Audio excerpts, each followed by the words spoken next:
The Icelandic language uses a letter called Thorn, and if you were to take your time machine and go back through the centuries, you'd see that English used to use that letter too, and it was used for the TH sound, but eventually Thorn got replaced by TH and Y, and a large reason for that is that the printing machines that people had access to didn't even have an option for Thorn, so you gotta do something.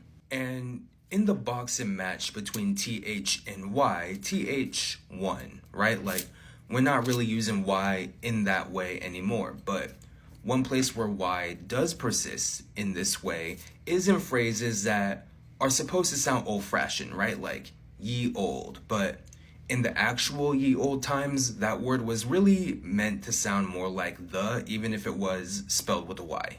And that's interesting on its own, right? Like, I like telling people that. But what also amuses me and what might amuse you is that it's other words that sometimes had a Y in them. Like, the word that sometimes looked like yat. And also sometimes it was shortened even further to just a Y and a T.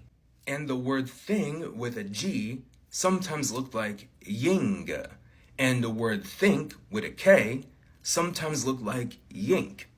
And again, this is a fun story on its own, but it's also a lesson in how technology can affect language, right? Like, replacing a thorn with a Y because your printer doesn't have a thorn option isn't incredibly different than what's sometimes called SMS language or textese, where you would type a number 4 instead of FOR or spell in your as just UR.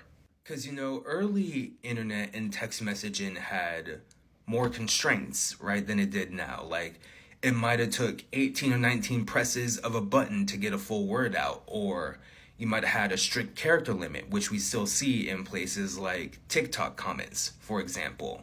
And, if it takes hella buttons to type out a full your, a lot of people will just opt for a U and an R, which takes much less effort and people still know what you mean, so it's a win-win.